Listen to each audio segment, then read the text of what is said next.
Alright, yo, May 13, it's Monday. This is it, the last motor mount video. You see the bracket that we put on there?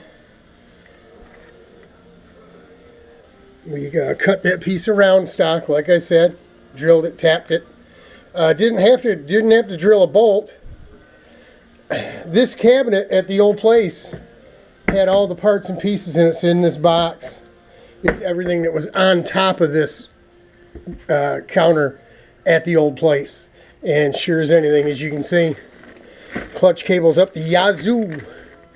So that's what we got going there, right? You can see it was a little further inboard originally, OEM, and maybe even a little higher. The cable come real close to rubbing on the ignition. You can see it looks like it's pulling on an angle, but it'll be fine.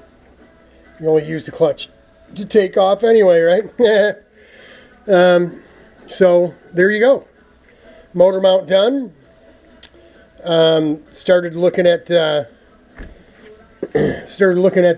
bearings and stuff today. What we got a plan of attack, what we have to do. I think I showed you how off the holes were.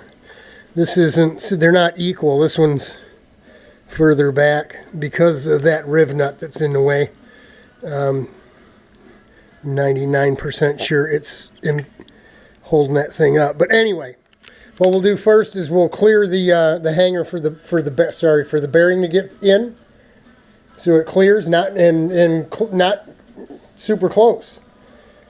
This is obviously going to stay, this slot, but these slots are going to have to be moved over. So we'll take the rotary file, probably on a cordless drill, because it's steel. If it was aluminum, we could use an air tool, but on an air tool, you'll just dull the cutter down. So we'll use a little slower speed with cordless drill, and we'll get these hogged out.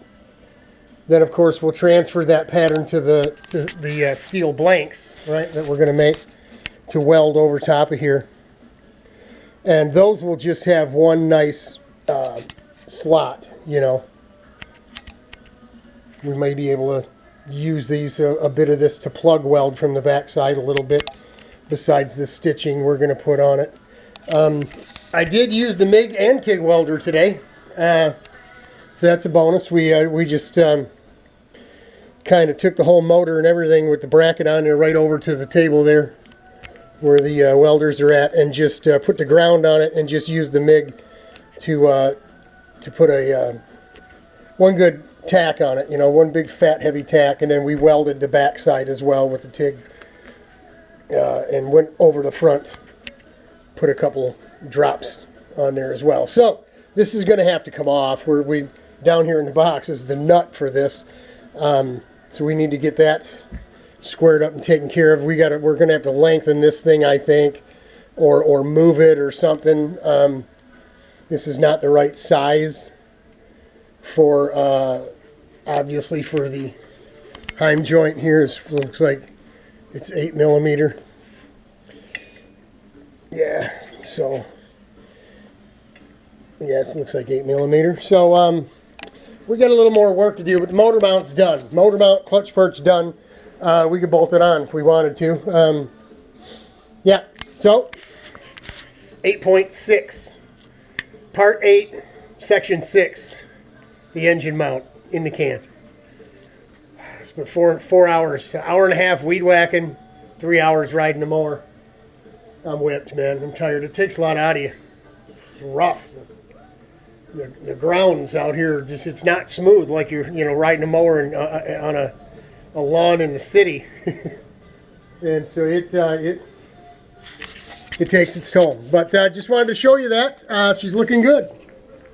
Looks good. And we did go ahead and, let's move it over a little more. We drilled and tapped the aluminum plate and put these bolts in as well. So we've got all the bolts plus up here. Probably didn't need to, but I figured what the heck, we had the tap out. Why not? Hang in there, y'all. I'm praying for you. Godspeed. God bless. It'll get better.